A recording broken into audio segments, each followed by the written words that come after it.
Hi, everyone. April is Arab American Heritage Month, which is the time to celebrate and honor contributions made by members of the Arab American community. This interview is brought to you by our Welcome to America team. Pima County Public Library recognizes, welcomes, and celebrates immigrants for their contributions to our shared success. The library provides free and equitable access to programs and services across our organization and the community. Today, we are spotlighting a local Tucson artist named Ibrahim Khazzaka, who has shown his work at Pima County Public Library's Extern Columbus Library branch in July through August of 2024 and this past February 2025. He is a Lebanese transnational artist who uses different hand building and slip casting ceramic techniques to form sculptures with vivid colors, beautiful colors, and installations that draw the viewer in and reflect on notions of affection, sensuality, and belonging. After a career in clinical psychology, behavioral therapy, and education in Lebanon, Dubai, and Los Angeles, he moved to New York City in 2018, where he switched to focusing on developing his studio practice. In 2023, he earned his MFA from the State University of New York, New Paltz. He was selected as Arizona's 2025 National Leader of Color in the Arts Fellow by Creative West. Ibrahim also serves as a public art and grant panelist for the Arizona Commission on the Arts and the Arts Foundation for Tucson and Southern Arizona, committing to advancing cultural equity and community placemaking. He has been selected by the National Leaders of Colors to be Arizona's representative for 2025. The National Leaders of Color Fellowship is a prominent 8-month, no-cost virtual program designed to support BIPOC arts leaders in advancing cultural equity, connecting them with industry experts, and fostering a national network. It focuses on anti-racist, culturally oriented leadership with alumni collaborating on regional arts initiatives. I'm Nikki Giamarco, a librarian at Martha Cooper Library, and we're also here with Talia Atala, a librarian at Kirk Bear Canyon Library, who handles their library's art gallery coordination. And we are so excited to be speaking with Ibrahim about his journey and his art and his artistic process. Welcome. So I'm going to start by asking a general question. Give us a little bit of background. Tell us a little bit about yourself and about your journey from Lebanon to our desert southwest of Tucson, Arizona. Hi, Nikki. It's good seeing you again. And thank you for this amazing introduction. Wow, what a journey. So yeah, I'm Lebanese, born and raised, and I had the chance to travel to a few different countries. Like you mentioned, I studied clinical psychology, and I worked with kids with autism for probably a decade in Lebanon, Dubai, and Los Angeles. And then I had the chance to switch to working in the theme park industry in LA. Through my ex, who was a designer for theme parks. So this is how I got into the arts, mainly through the production coordination line. And then I switched to ceramics when I moved to New York. So a bit of an unconventional path into the art. So I was a child who drew a lot, who stayed by himself a lot. I entered the art field through working at factories, really, dinnerware factories and home goods made out of porcelain. And then I went to grad school. That was in New York. Interesting. Wow. Yeah. And theme parks. Yes. Yes. Sounds fun. Fascinating. Yeah, it's fascinating. So I got to do the whole tour and going to Disney World, and for someone who's not born and raised in the States, that was like a dream, but I've lived it at probably 32 by then. So that was fascinating. But yeah, it got me into thinking about how theme parks are made, culture, design is negotiated, what people liked, what didn't they like. So that was my into it. Okay. Then I found myself in Tucson. Yeah. That's so interesting. I Yeah. can see those curvatures and that sort of bold curved shaping. Now that you say theme parks, because I'm thinking roller coaster shapes, right? That's fascinating, which is a good segue because your ceramic pieces have such bold shaping and vivid colors. Um, can you share with us your artistic and or creative process? Yeah, absolutely. And this is how I also explain it to my students. I'm a ceramic artist mainly. So we do start with a lump of clay that can become anything. It can become like makes an ashtray when they join their first wheel throwing class. It can become a teapot. It can be a sculpture.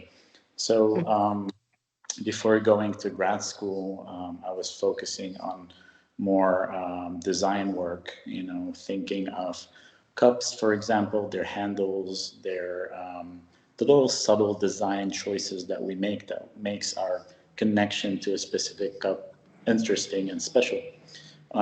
And the choice of bold colors that came in 2019. Every year I have a resolution, and one of the resolutions for 2019 was to have more colors in my life. So I wanted to experiment with that and study colors and how they interact with each other. So I keep the form simple, very simple, but then I play with colors a lot to create certain mood and certain feel. So interesting. Um, were there, I think, other, I guess, processes that informed your um, decision to make certain shapes, or did you also have two-dimensional art and maybe also a favorite medium that you work in besides ceramic? Yes, of course. So at first, when I entered the ceramic field, I was a little bit intimidated by it all because I didn't come from an art background. So I was studying composition. For example, in most of my sculptures, I think of unity, things that are together and things that branch out.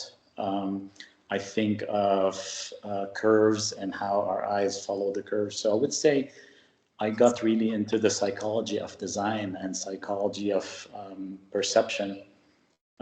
So that was my in, and I think it was coming from a little. I think, a little bit afraid of being an artist and making things and owning up to them. So that was my end to it. But then, you become more and more confident in a field that you're entering and experimenting with, and people were very encouraging. So I made more, and I liked what I was making, and sometimes I didn't.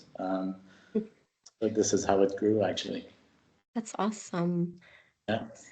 So what emotions or thought do you hope people experience when they see your work? What message you're trying to send through your art?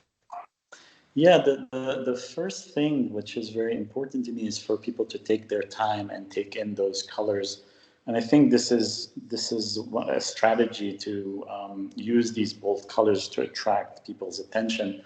But then for people to keep on looking at things that are organic. I think organic things give us a certain reassurance. It doesn't have to be measured. It doesn't have to be dictated, or designed, although there is a lot of design that goes into them. But I want people to sometimes also think that of things that they grew up with, if it's not completely abstract. If it's abstract, I want them to just probably enjoy the color, and have them take whatever they want out of it. Enjoy And the it has, experience. yeah, yeah. That's very cool. Um, did you have any specific artists of the past or current that have influenced your art or your process? Yeah, it goes without saying that when you go to grad school for art, you take after your professors. So Oh, uh, my professors in grad school, and I think it's a grad school strategy as well. But I'm very grateful to them. There's Brian Sebes, and Brian is very well known to teach people how to build their own 3D printer, clay 3D printer.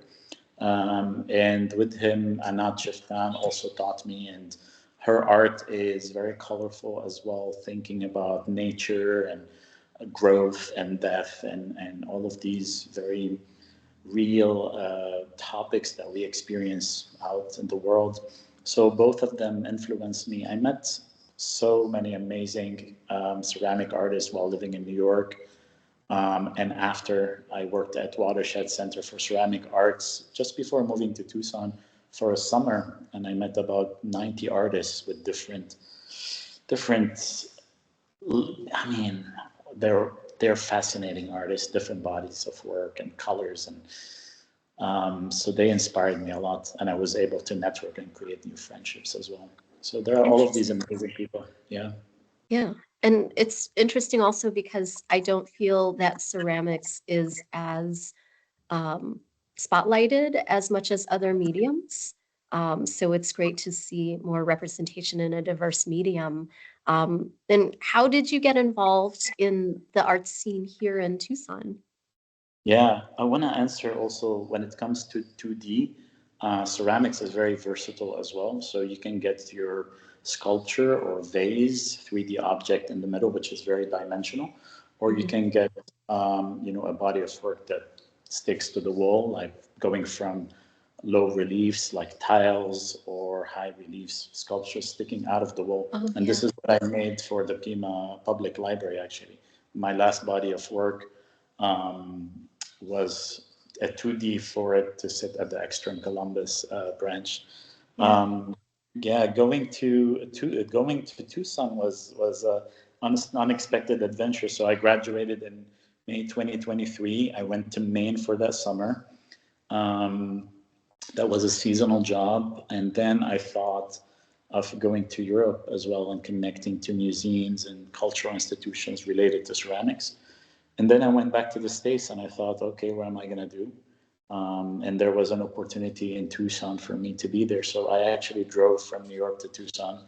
Took me 38 hours in a little Honda Fit with the ceramic kiln in the back. So the Honda was almost touching the road, actually. But I made it safe. And Tucson has been amazing for me, actually, artistically, because I have applied to a public art and I got it with another artist who teaches at Pima Community College.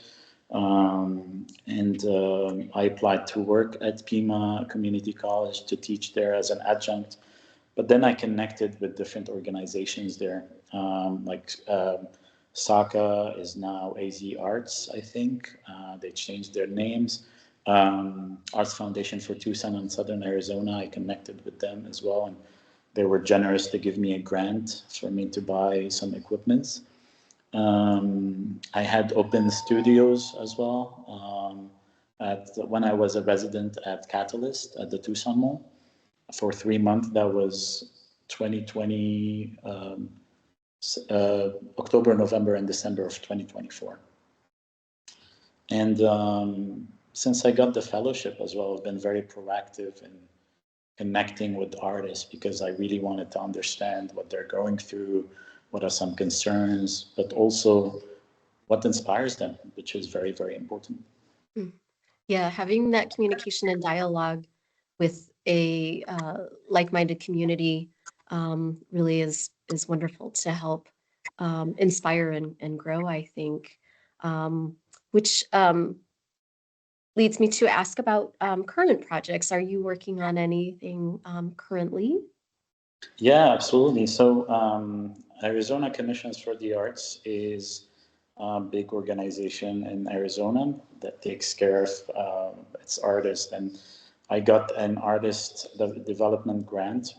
So I was able to get a 3D printer. It's a plastic 3D printer for me to make molds. So I'm focusing on making tiles right now. And having more like architectural tiles and thinking of how to make them a little bit special based on traditional things that we've seen before.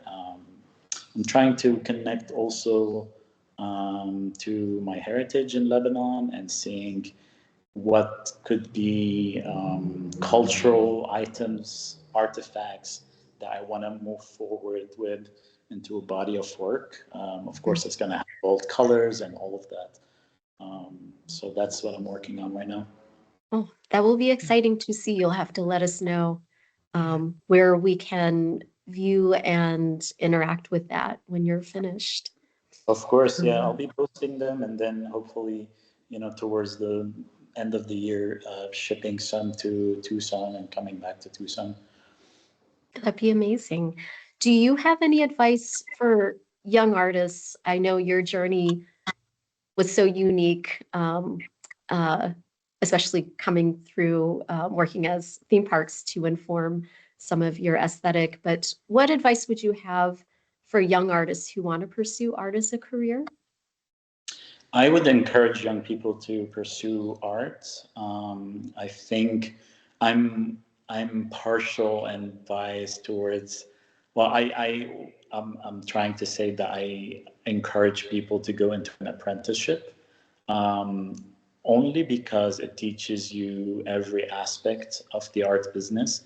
If you want to be a production artist, like for example, a ceramic studio artist, apprenticing with someone who is established and experienced can pave the way for you to have your own clients, enter the market, and you have someone to vouch for you. If you want to choose the academia route, there are a lot of essays to be written. There's a lot of reading. It's very exciting as well. It's very thorough. So any which way, make sure that you have a business plan in mind. So, for example, if you enter a community college or university program under a BFA, think that you're building a portfolio for when you graduate to present to granting entities or a potential employer. Think about it as a business as well. It's demanding. It takes a lot of. It's a one man, one person show. It takes a lot of effort. It will take many sleepless nights as well. But there is a confidence that's going to be growing, and independence that's amazing to have as well. Wonderful. And worth it in the end? Oh, absolutely. Yeah. Absolutely. I want to ask you about your decision making from transitioning from psychology to art. Was it, especially you said you're not from an artist background in your family. Was it easy just to choose this medium? How the decision came to you and the career transition? Yeah, coming I mean, anyone who would come from a very specific culture bears the traditions and the norms and values of that culture. So, for example, for someone like me coming from Lebanon, who's also a man, society here expects you not to be in fields like art. Yeah. They expect you to be the usual that we all joke about as the lawyer, engineer, and doctor, So you have to go against the current when you decide to switch into certain careers. Now, being in the States, I mean, I've been in the States for almost 12 years now. Being in the States liberated me in that sense to just do my own thing and own it and be proud of it, actually. Making the switch from psychology to the art was, I mean, when working with kids with autism, I, towards the end, was burned out a little bit and decided that I want to switch careers. I wanted to work for NGOs in the humanitarian field. But then I thought, okay, I can take on an internship in ceramics and see how it goes, because I've always loved making things with my hands as well. And it's amazing exhibiting art and standing in one corner and noticing how people interact with it. So the psychologist is still there. And I almost enjoy that more than art making, to be honest. And yeah, I don't want to be seen at my exhibitions. I just want to observe people. That's nice. That's interesting. Yeah. Yeah, yeah. That is very cool. Um, where can we currently view your art in Tucson? So I do have some pieces at Saka. That's at the Tucson Mall. It's a big maker space. I have two big pieces there from my thesis show. I have some spheres that I made with different glazes because I formulate my own glazes as well. Among them, there are luster glazes. The technique was from 14th century Iraq. Actually, it appeared and disappeared throughout the history because it was very technically challenging, and for some it wasn't worth pursuing, but it's kind of resurfacing since the pandemic. So some of those examples are at Saka for the time being until I, exhibit more in Tucson, which I'm very excited for. That's very cool. That blending of old and new Yeah. is so interesting. I love that. Um, are, well, as librarians, of course, we have to ask this question, but are there any books that you are currently reading or that you would recommend? Sure, and I want to say I love the library system. I'm a big Yay. fan. I'm almost there, and I actually am one of those people who take lots of seeds from the seed bank and plant them, and they actually grow, and I actually enjoy Wow. that. That's great. So that program is amazing. Besides that, I'm a huge fan of the digital platforms like Hoopla and Canopy and all of those. And I actually don't have other subscriptions, and I just enjoy movies through Canopy and all. And you guys are awesome there. So I do have some books. So I'm reading now a book called Collaborative Intelligence. It's by Angie MacArthur and Donna Markowa. And I'm very interested in the topic of intercultural dialogue and how two people can come together and build a shared vision. What is an ethical collaboration between two people? So I'm very much interested in those. There is a book that I really enjoyed called Collecting Objects, Excluding People. And it's a book on Chinese artifacts that were imported in the 1800s and how they actually affected our American taste in the arts. And then I would share also a book called Dancing with the Gods. It's a very, very small book talking about reflections on life and the arts. And it's by Kent Nerburn. And he's good in it. He's good. It's very motivating. It's nice. Nice. Yeah. More So books do you, to add. Sorry. go ahead. No, I just was going to say more books to add to our growing TBR lists, as we call them, to be Yeah. read lists. Yeah. Go ahead, I Talia. want to ask you about like what role you think the public art play in the community and especially in the library in like those cultural spaces. How you think the art like contribute Yeah. to the community? Oh, he's frozen. Oh no, No. Ibrahim, do we have connection? So we're still recording. Yes, Yes. he's back. Okay, very Okay. good. Yeah, so I was saying that at Pima Community College, I send my students out to review public art in Tucson, and I learned the exact definition of public art, which is in public spaces. So Tucson is very rich in that sense, and I'm currently sitting on a public art review panel with the Arts Foundation for Tucson and Southern Arizona. Access is very important. Most people are intimidated by museum spaces or gallery spaces. By design, some of those spaces are made to make us feel a little bit inadequate and awkward. So public spaces are very, very important in allowing people into that conversation, into that interaction with the art.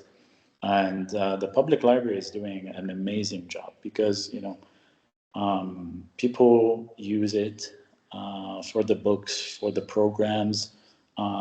People use it to sit there and enjoy, a quiet afternoon sometimes as well. And it's intriguing to have a piece on the wall to look at and enjoy and appreciate. And they rotate. You guys rotate your art, Yeah. which Mhm. keeps it fresh, you know. And this is why I exhibited with you guys twice already, and I'll do it as long as you give me a space. Oh, Nice. that's wonderful. Yeah. Ibrahim, is there anything else you wanted to say or comment on about your experience, your art, your journey? Um, Yeah, I would say be true to yourself as an artist. Again, it's a full-time job. You're gonna meet lots of friends. Some people are gonna surprise you with their help, with their generosity as well. Don't be afraid to reach out to people. Write an email, see what happens. The worst you can get is a no. The best possible scenario when you get a no is to follow up with an email asking, okay, listen, I want to improve. Can you give me some feedback? And most people, from my experience, most people will be happy to give you a constructive feedback. So um, all of those are coming from tried and true experiences or methods. I want to ask a last question from my end. Do you have a favorite public art in Tucson? And do you have a favorite public art in the world that you recommend people to travel and go see? What a question, Talia. Um, I have many public arts in Tucson. I'm trying to remember something that makes me. Uh, I have too many in Tucson, to be honest. I mean, I love the murals around downtown, for example. You know, Ignacio's murals are fascinating, Mhm. and Joe Pajak's murals are amazing because they give a sense of place. Mhm. So those are muralists. I mean, there is this nest in front of the YMCA on the north side. There is a little nest made out of bronze twigs that I really love, and it makes me feel held. I'm always gonna be, I'm always gonna love the colorful things as well. So anything colorful. I mean, there are those benches with the slices of lemon behind them going up to the north side on. I forgot which street they were on. They're fascinating as well. There are too many. There are too many. Good. Tucson is full of wonderful sculptures, public sculptures, murals, and installations. I think it's really lovely that we have those opportunities here. So thank you for sharing those. Um, well, we really appreciate your time with us, and we know how precious it is, being that you're in Lebanon currently in Beirut.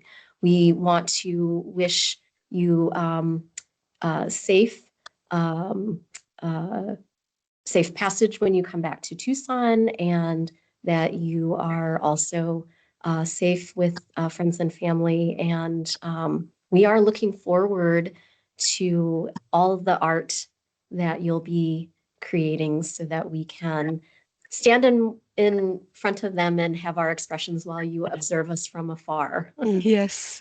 Excellent. And I'm antsy actually. I'm very antsy to go back to Tucson. It's been good being in Lebanon. I mean, I came back for family, and it's been good reconnecting with them. But also Tucson is very nourishing, and people are kind and sweet with me there. And I'm making a lot of friends along the way. So yeah, I'll be looking forward to seeing you in person as well. Wonderful. Yes. Thank you so much. Yeah. Thank you Thank you, guys. Ibrahim. Have a good one. Thank you guys.